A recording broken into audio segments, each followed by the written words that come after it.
हरे कृष्णा। उम्मीद है कि आप लोग मेरी आवाज़ स्पष्ट सुन पा रहे हैं।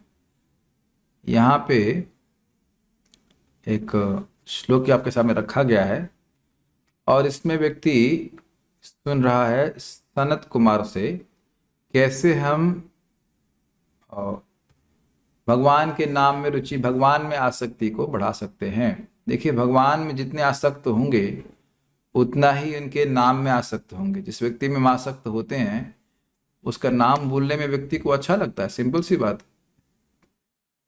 तो कह रहे हैं क्या करना है। कह रहे हैं अर्थेन्द्रिया राम सगोष्ठ्य तृष्णया तत्सम्मता नाम परिग्रहेण च विविक्त रुच्या परितोष आत्मनि विना हरे गुण पीयूष पानाथ। तो कह रहे हैं अर्थ इंद्रिया राम, अर्थ राम और इंद्रिया राम। जो व्यक्ति अर्थ अर्थात धन प्राप्त करने में ही लगा हुआ है, ये दिखाता है। अर्थ का मतलब होता है द्रव्य प्राप्त करने में लगा हुआ, वस्तुओं को इकट्ठा करने में लगा हुआ है, ऐसे तामसिक लोग।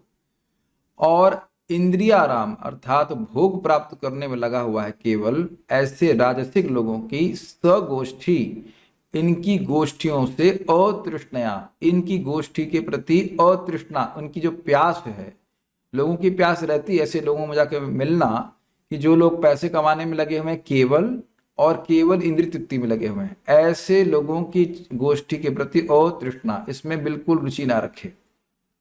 अच्छा, लेकिन बात वहां पे समाप्त नहीं होती है। कहते हैं तत्सम्मतानाम अपरिग्रहेण च, तत्सम्मतानाम कि भाई मान लो ये दिख रहा है कि ये व्यक्ति पैसे कमाने में ही लगा हुआ है केवल, और ये इंद्रिय भोग में ही लगा हुआ, तो उससे तो दूर रहेंगे। लेकिन जो सम्मत है, मतलब जो उसको अच्छा मान रहे हैं, उनका भी परिग्रहण नहीं करे, उनको भी नहीं स्वीकार करे। क्या मतलब है? देखिए, व्यक्ति इस जगत में बहुत बार अग्नि से संभल के रहता है, लेकिन मोटरसाइकिल के साइलेंसर से उसका पांव जल जाता है, क्योंकि वह साइलेंसर अग्नि के संपर्क में है, जो कि दिखता नहीं है। तो जो लोग सम्मत वाले हैं, सम्यक समान मत वाले हैं कि भाई ये पैसा कमाना बहुत अच्छी बात है और भोगों को प्राप्त करना बहुत अच्छी बात है, ऐसी गोष्ठी को भी अस्वीकार करके विविक्त रुचया परितोष आत्मने। देखिए, एक अर्थ बड़ा स्पष्ट है। विविक्त मतलब होता है अकेले रहना, विविक्त रुचया मतलब अकेले रहना चाहिए व्यक्ति को। और क्यों बोर नहीं होगा? तो कहते हैं परितोष आत्मनि, वह आत्मा में ही अपने को संतुष्ट करे। तो इसका मतलब क्या है? वह आचार्यों ने अलग अलग अर्थ लिए हैं, लेकिन एक बात बड़ा अच्छा बोल रहे हैं कि विविक्त रुचिया का मतलब है व्यक्ति को इस प्रकार की संगोष्ठी से, ये जो भोगों की संगोष्ठी, इससे दूर रहना चाहिए। लेकिन इसका अर्थ यह नहीं है कि वह भक्तों की संगोष्ठी में भी ना जाए। तो जो व्यक्ति भगवान श्री कृष्ण की कथाओं को सुनने के अवसर प्राप्त हुआ है, तब उसको विविक्त नहीं रहना चाहिए, आचार्य ने समझाया है। तो कह रहे फिर आगे क्या करें भाई? चलो इधर संगोष्ठी त्याग दी, तो हमें भी तो कुछ सोसाइटी चाहिए। तो कहते हैं जीवन को ऐसे ढालना चाहिए कि एक भी दिन बिना हरेर गुण पीयूष पाना, भगवान हरि के गुणों के अमृत को पिए बिना रह ही ना पाए, इस प्रकार से जीवन को व्यतीत करना चाहिए। तो ऐसा करेंगे तो स्पष्ट देख रहे हैं कि व्यक्ति की रुचि बढ़ रही है। किस में बढ़ रही है? भगवान की कथा में, भगवान के भक्तों की संगत में। और कहां से रुचि समाप्त हो रही है?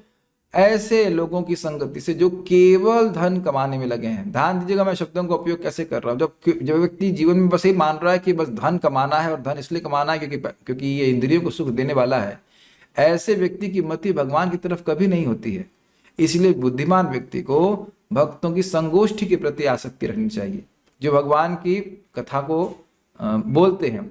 और ऐसी कथा, ऐसी संगोष्ठी को प्राप्त करके व्यक्ति को अकेले नहीं रहना चाहिए, अपितु उसमें आसक्त होना चाहिए। और बड़ा सुंदर शब्द है, बिना हरेर गुण पीयूष पाना।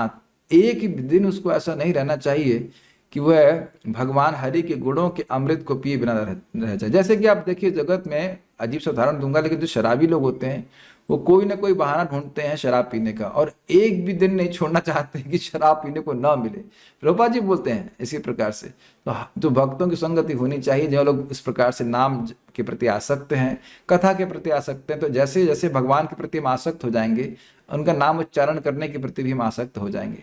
तो उम्मीद है कि आप समझ पा रहे होंगे कि किस प्रकार से कथा के द्वारा और असत्संग के द्वारा हम असत्संग के त्याग के द्वारा हम भगवान के नाम में रुचि उत्पन्न कर सकते हैं। और यही महाप्रभु से पूछा गया था कि वैष्णव को क्या करना चाहिए, तो कहते हैं असत संग त्याग ए वैष्णवाचार, स्त्री संगी कृष्ण भक्त एक असाधु आर। वैष्णव का आचरण यही है कि उसको असत्संग त्यागना चाहिए। और असत्संग का मतलब क्या है, स्त्री संगी मतलब जो स्त्री में आसक्त है, और दूसरा कृष्ण अभक्त आर, और जो भगवान श्री कृष्ण का भक्त नहीं है, मायावादी, ऐसी संगोष्ठी से हमको दूर रहना चाहिए। और भक्तों की संगत में अगर कृष्ण कथा को सुनेंगे तो निश्चित रूप से हमारी भगवान में आसक्ति बढ़ेगी। श्लोक क्रमांक श्रीमद् भागवतम का चौथे स्कंद का 22वें अध्याय का 23वां श्लोक है। तो आप लोग चाहें तो उसको और पढ़ सकते हैं। प्रभुपाद जी बड़ा सुंदर कहते हैं तात्पर्य में कि इस्कॉन का स्थापना इसलिए हुई है कि जितने विभिन्न प्रकार के इस्कॉन के सेंटर हैं उसमें लोगों को भगवान के बारे में सुनने को मिले, गुरु के संग प्राप्त हो, और अभक्तों का संग से वे अपने को अलग कर सकें। ये उद्देश्य है इस्कॉन की स्थापना का।